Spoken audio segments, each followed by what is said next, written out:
Well, welcome everyone. I would like,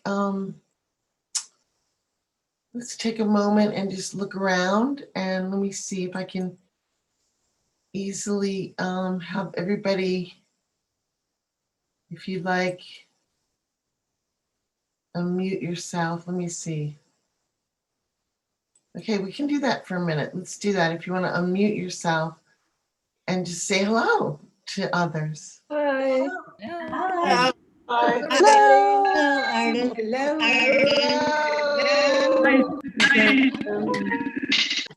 Hello. Hello. Remember, we would do that when we were all together. Kita. Yay. Okay. Thank you for that. I'm gonna have to mute you back. Okay. All right, everybody. Well, so happy to see your faces and that we can be together at least in this way. So I'm just gonna launch right into the Dharma talk. So I'd invite you to be comfortable as you can be and just relax and take whatever in that wants to stick. Let the rest go. The rest you didn't need. So tonight I'm talking on Metta, and it's going to be a little more non-traditional talk on Metta. So you might hear something you haven't heard. I don't know. I hope so. So Metta, developing a heart of loving kindness, as in like nurturing the seed that we already have in us, cultivating this seedling that grows stronger, that provides sustenance and nutrients, that really creates a strong kind of garden of loving kindness in our hearts. We already have the seed. We're not trying to get it from and bring it in. So how we cultivate it, we're going to be talking about.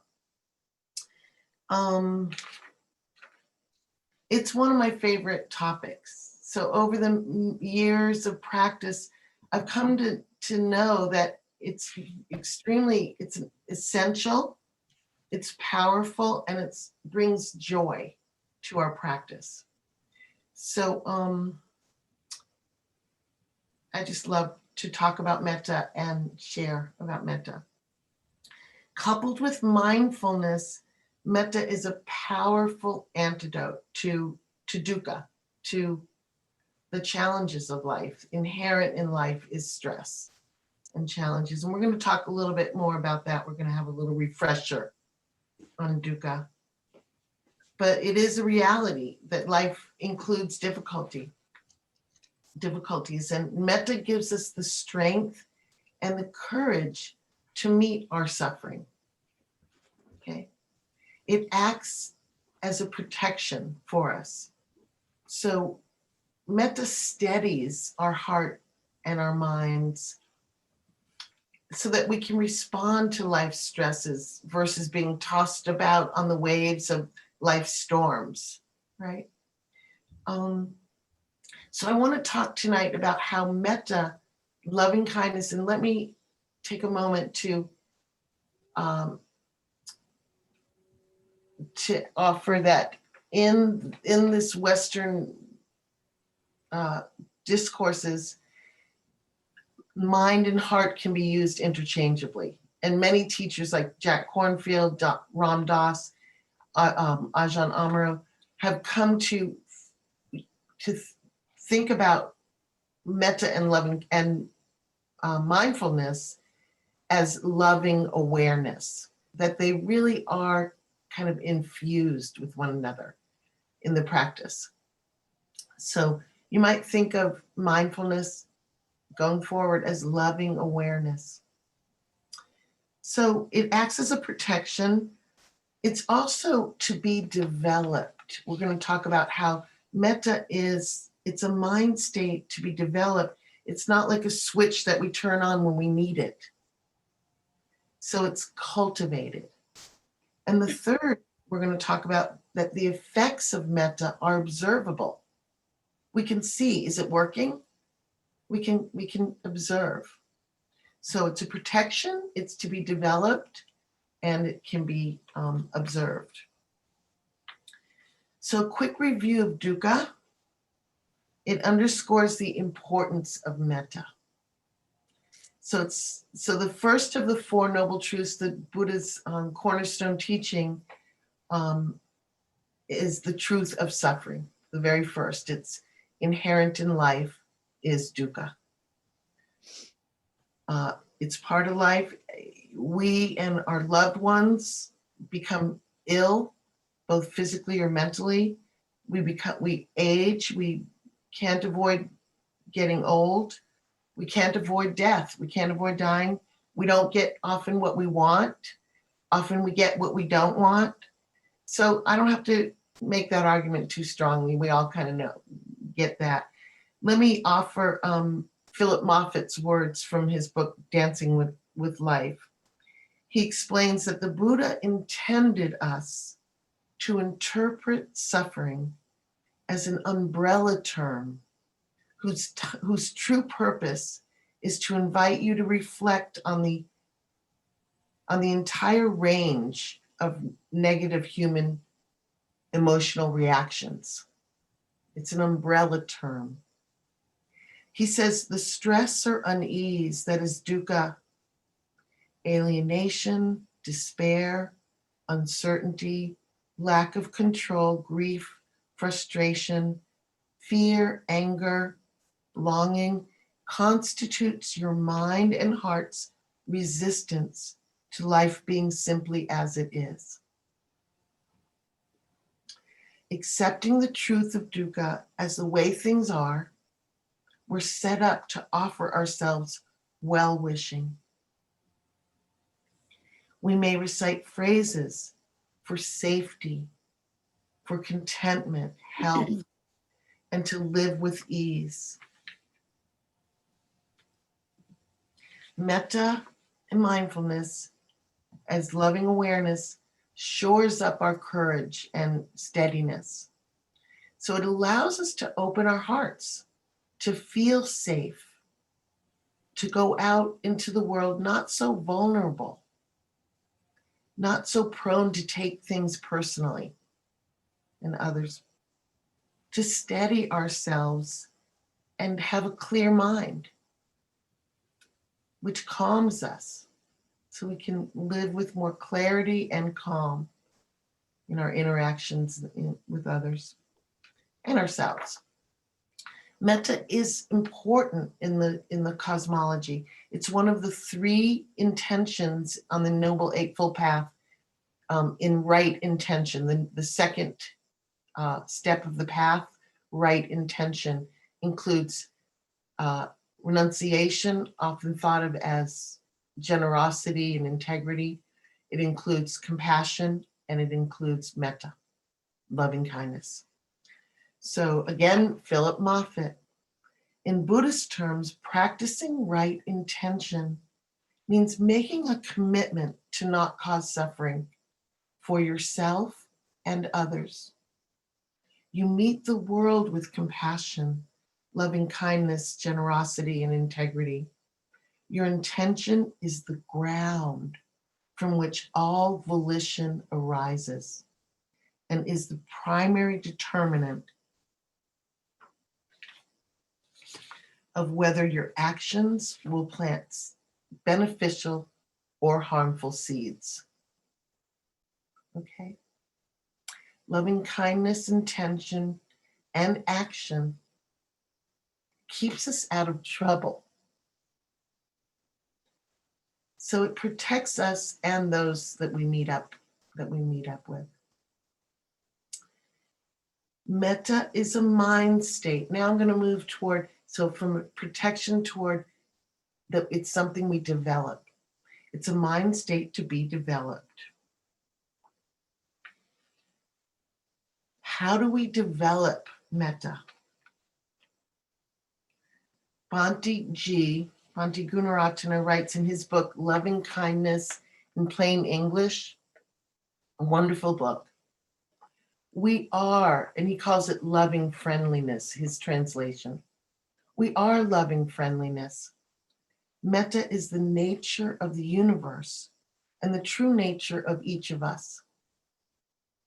To clear greed, hatred, and delusion from the field of our consciousness and allow our basic nature to arise, we need only allow good wishes to flow. So I kind of think he makes it sound easy, but it really isn't easy. I mean, if people would stop acting like jerks, we could do it more easily, right? I mean, if everyone could just be nice, no problem. Metta all around. We could easily love them, but no, Bhante Ji tells us that's why the Buddha offered us tools. He says, yet metta recitations are not magic formulas. They don't work by themselves. If you practice truly participating in each statement and investing them with your energy, they will be transformative. So my own experience developing metta thoughts are becoming second nature. I'll just share that I'll find myself just reciting, I'll invite words that address what I need in particular moments or different moments. I may silently say, may my preparations for this day unfold with ease. May I get dressed and wash and prepare myself with ease. Making my to-do list, may I be peaceful and content. May I feel protected and safe as I engage in the tasks I need to do. May I be happy. So as I'm moving through activities, when I feel I need it, I will just begin. So waking up the loving heart calms and centers us. It changes how we relate to our own mind and heart, and therefore to others. As we gradually develop the habit of metta, and we can develop it as a habit, we need to acknowledge that our negative mind states are natural too. So we all have a little bit of the Grinch in us. Okay.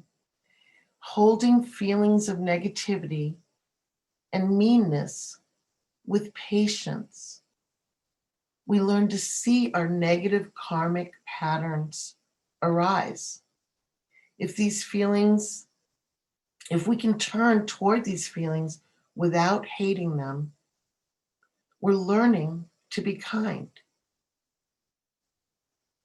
Not hating negative mental habits is the minimum standard of metta. Just not hating. Seeing a pattern that is unpleasant in our minds, that doesn't jive kind of with our image of ourselves. But if we can allow it to be without adding hate, we're weakening it. The goal, whatever's happening, love, love, love, love, love, love. Metta, it's hard to do, which is why it's a gradual training.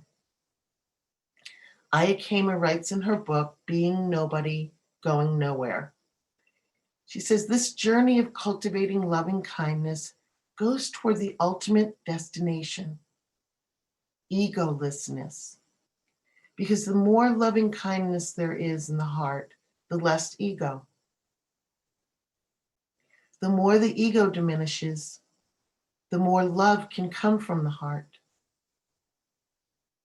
When other people are taken into the heart, the self has to step aside to make room. Metta creates a sense of safety and ease so our mind is clearer and wiser when stress is lower. But now talking about loving kindness often sounds kind of Pollyanna, sounds a little contrived, I think, like we're learning to put on rose-colored glasses or just see the sunny side of life. Even though we're facing life's challenges, we're supposed to be able to kind of make ourselves happy, right? And that's not what it's about. So when I was first introduced to metta meditation on a retreat with Sylvia Boorstein, I wanted to skip myself, the self part. I was fine focusing on others, but I felt funny. Why would I want to wish myself well when I wasn't suffering?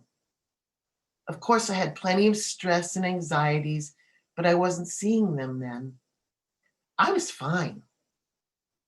But others, oh yes, they surely need my loving kindness. So who was I kidding? Jack Kornfield says, I imagine the reasons people cling to their hate so stubbornly is that they sense that once hate is gone, they'll be forced to deal with their own pain.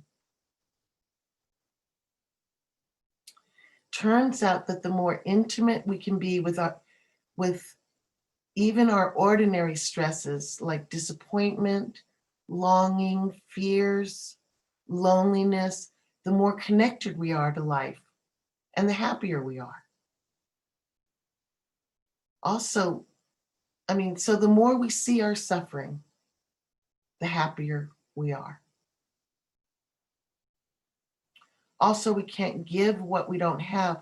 Not only do we need our own loving kindness, but others who also have pain and sorrow in daily life and also want to be happy, they need our loving kindness, which just fills us up more with it as we give it away.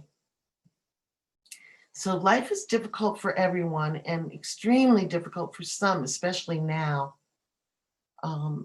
So let's pause for a moment here and just kind of bring to mind someone you may know or know of who is having a particularly tough time right now during this pandemic, maybe directly or indirectly as a result of the pandemic. Maybe close your eyes for a moment and just bring them into your heart. You might even put a hand on your heart.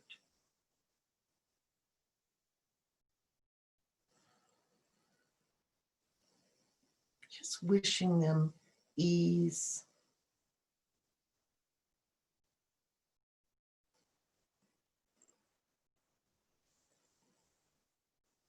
Wishing that they meet their challenge with calm and that they're free from suffering.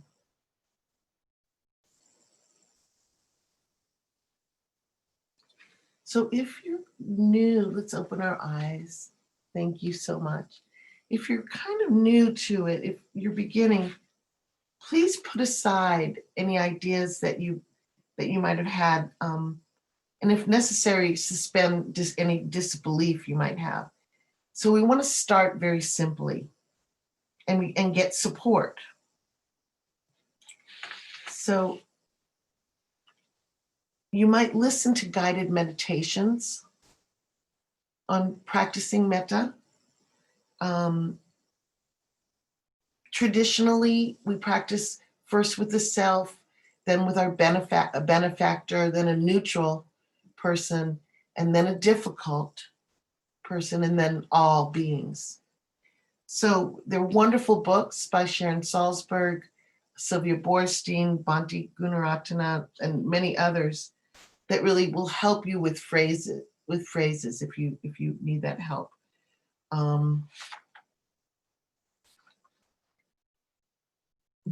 So let's move now to how do I know? Oh, actually, let me share a few more phrases that I have. And by the way, when you hear phrases from teachers and other people, it's fair game. Like you can make them yours. Okay, you're not stealing. Okay. So some of these came from different teachers that I've sat with.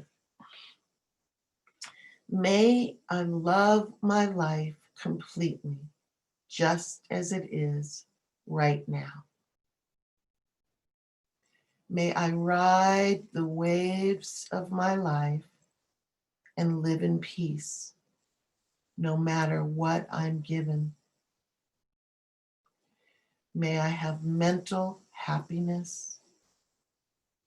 May I have physical happiness. May I be peaceful and happy. True, deeply peaceful and truly happy.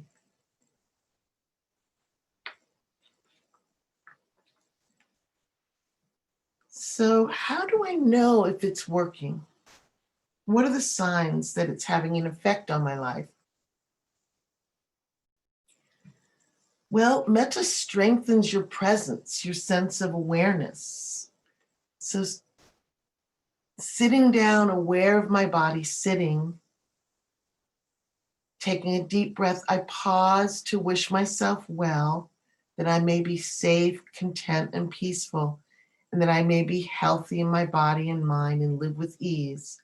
I'm more likely to see what's hindering my ability to pay attention if I'm inspiring metta. So one of the effects is I can see what's not metta that's present. Okay. And this is both on and off the cushion during the day. We observe that establishing ourselves in loving kindness, it changes everything. We start to see that as we wish ourselves ease and as we experience sadness and difficult emotions, that's what it feels like for others when they experience those emotions. It feels just like that. So we get more connected with others and we have more kindness and compassion. As I wish to be at ease, may others be at ease. It's just natural. And remember, we don't see things as they are. We see things as we are. So going out in the world, once we've inspired a benevolent heart, it's a different world we see, right? We might see the effects in how our heart is open to other people driving in other cars around us. We just kind of hope they're doing well. Seeing people walk on the sidewalk, it's just kind of a easy, oh, I hope their day is unfolding with ease.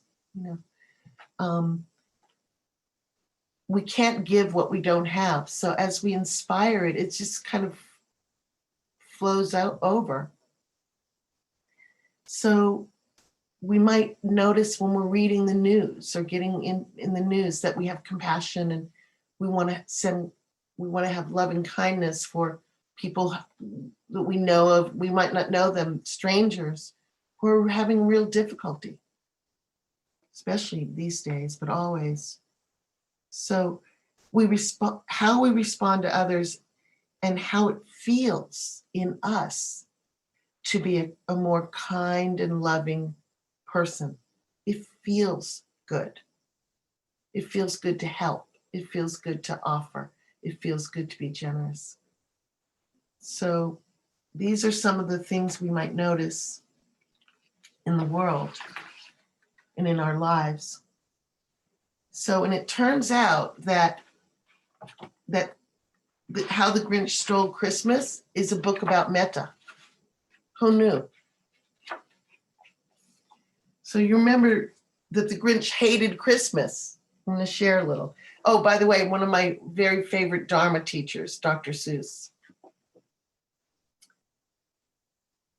The Grinch hated Christmas, the whole Christmas season. Now, please don't ask why. No one quite knows the reason. It could be his head wasn't screwed on just right.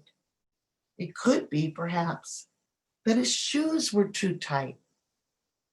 But I think that the most likely reason of all may have been that his heart was 2 sizes too small.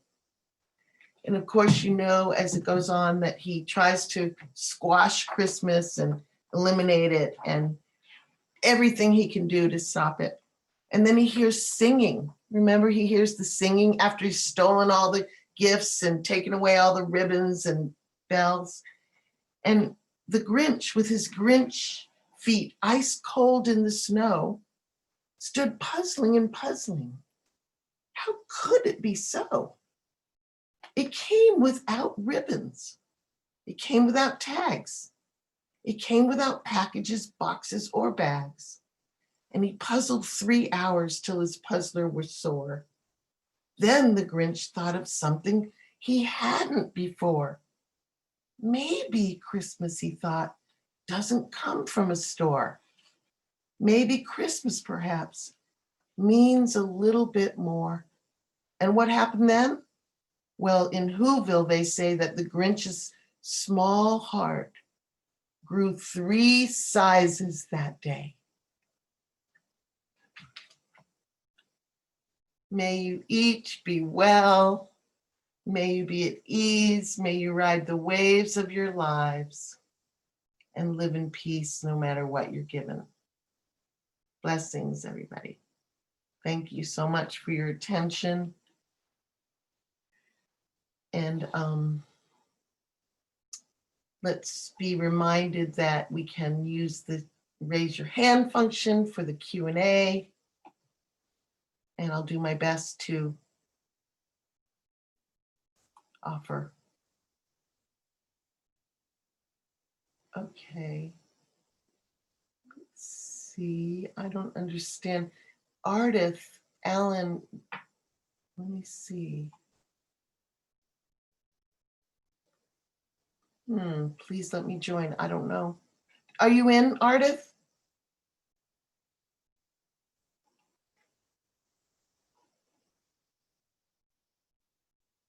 What a wonderful lesson. Thank you. Oh, thank you, Margaret. I see you, Ardith. Thank you for putting love and kindness front and center. Oh, so thank the Buddha, everybody. Let's all thank the Buddha. Thank you, Buddha, for this amazing teaching. Anybody wants to raise their hand, we can unmute you.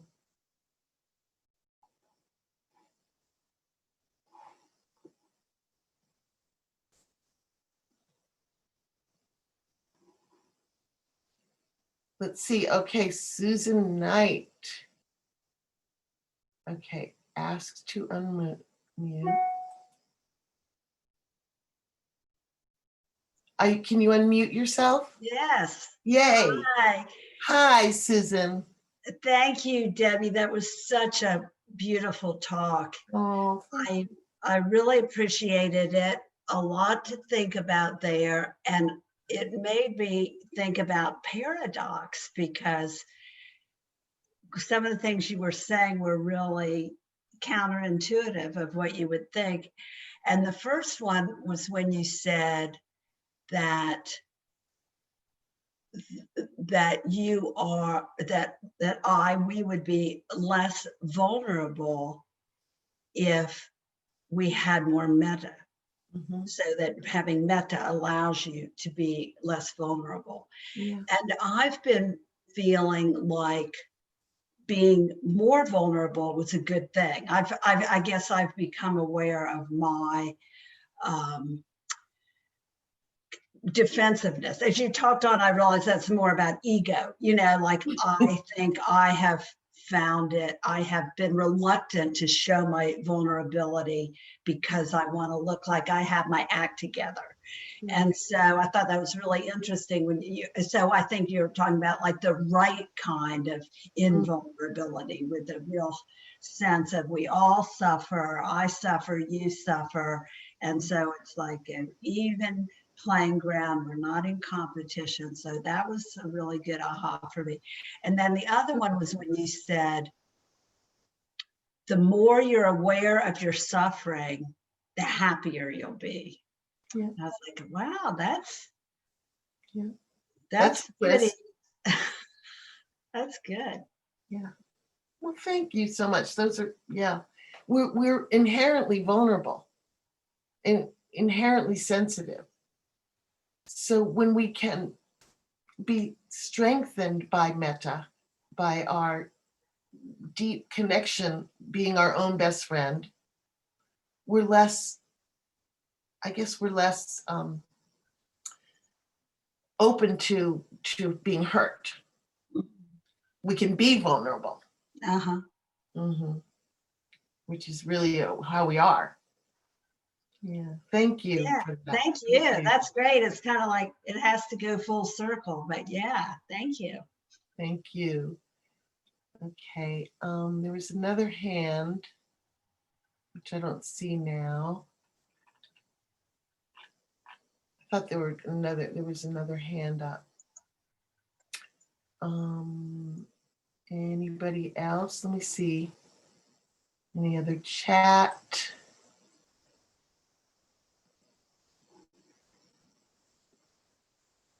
Is everybody kind of, I think what I'll do is I will give the announcements.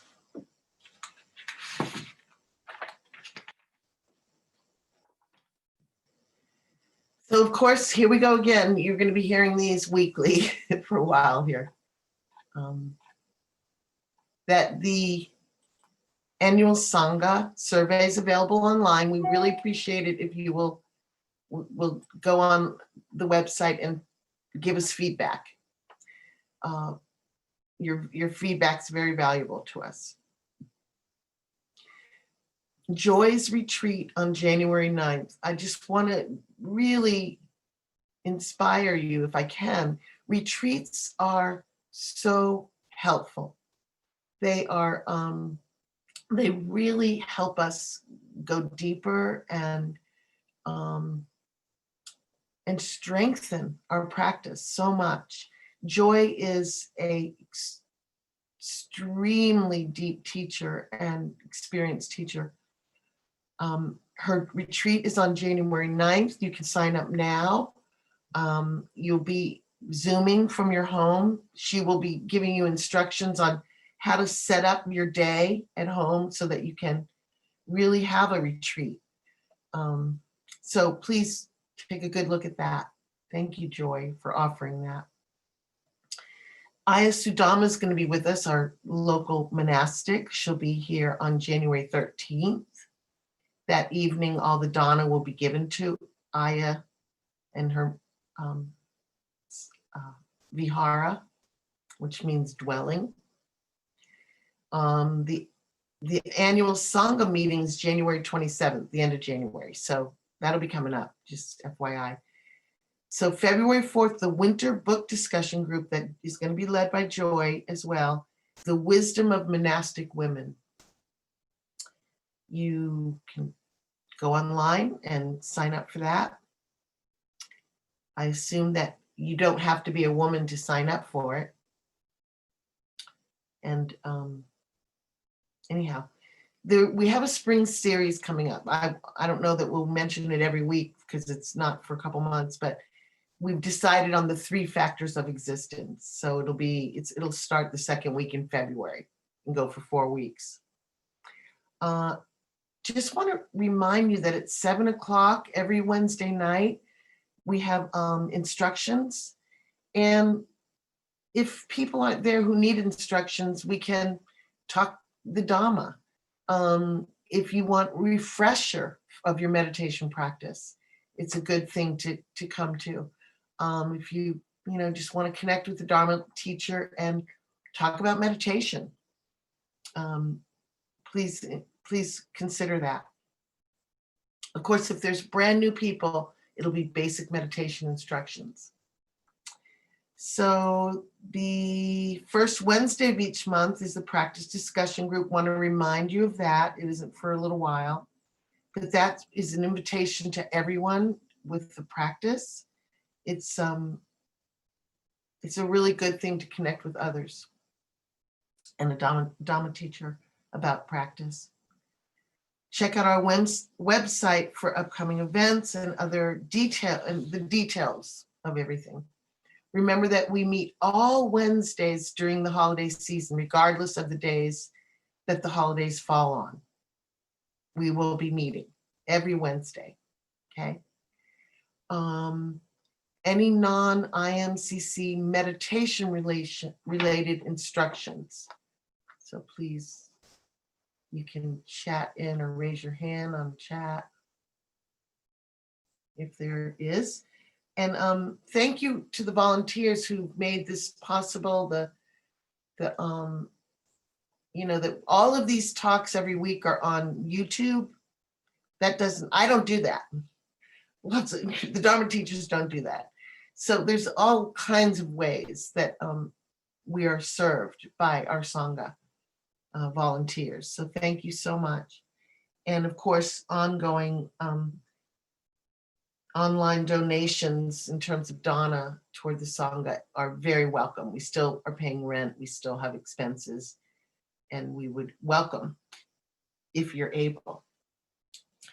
So I guess, are we ready for Metta? Sound good?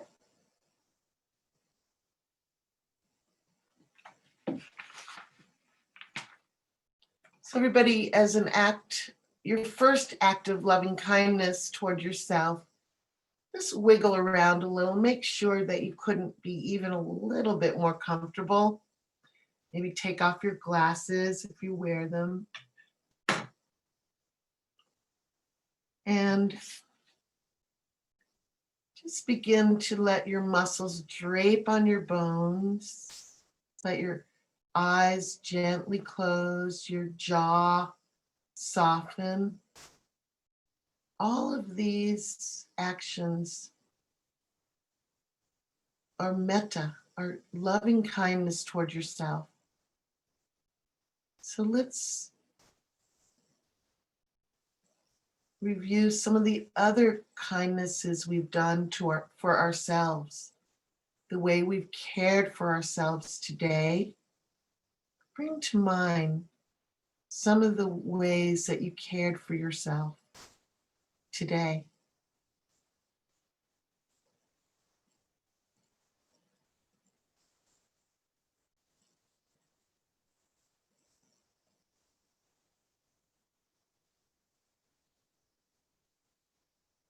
Really wishing yourself well. And may you continue to bring into your heart loving kindness for yourself.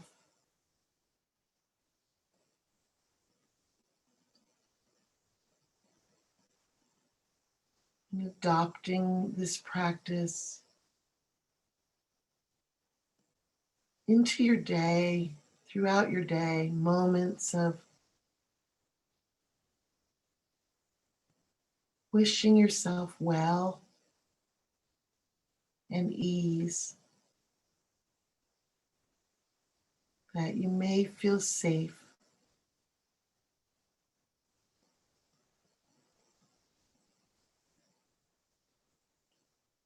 that you may be peaceful. May I be happy and peaceful.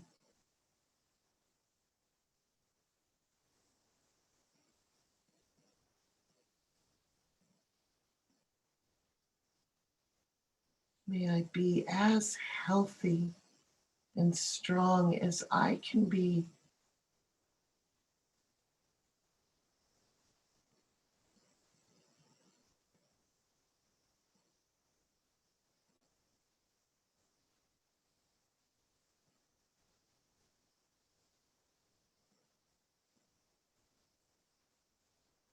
May I ride the waves of my life and live in peace, no matter what I'm given.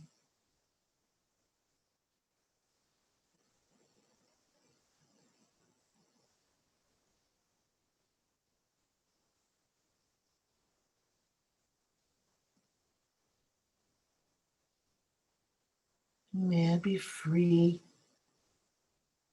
free from suffering.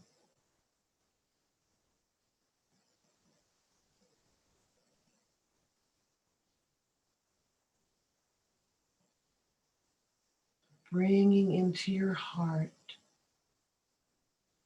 a person or a being or group that you would like to offer loving kindness, bringing them into your heart.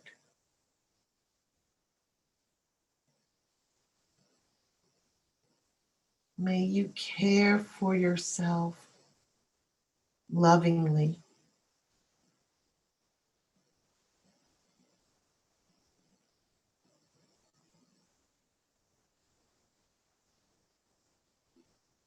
May you feel safe and protected.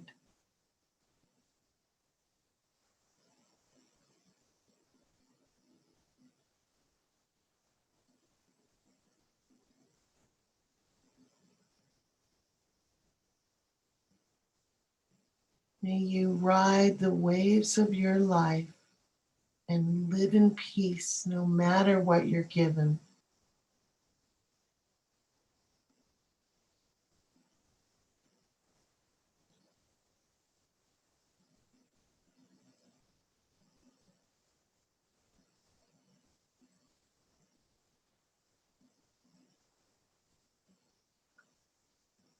May you be free from suffering.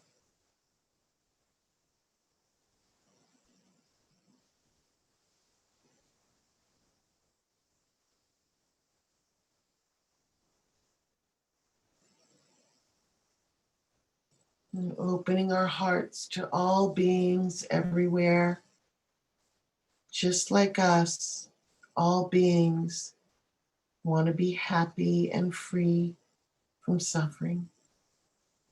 May all beings feel safe and protected.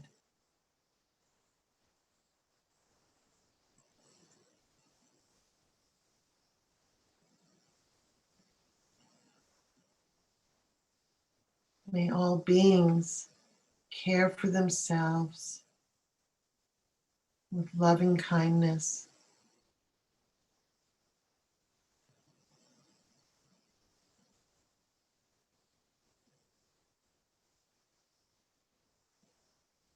May all everywhere ride the waves of their lives and live in peace no matter what they're given.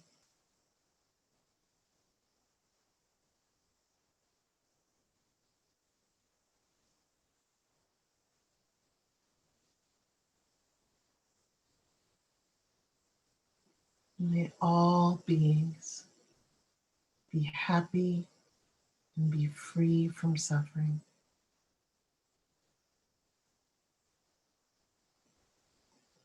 And may any merit from our evening together be for the liberation, the happiness of all beings.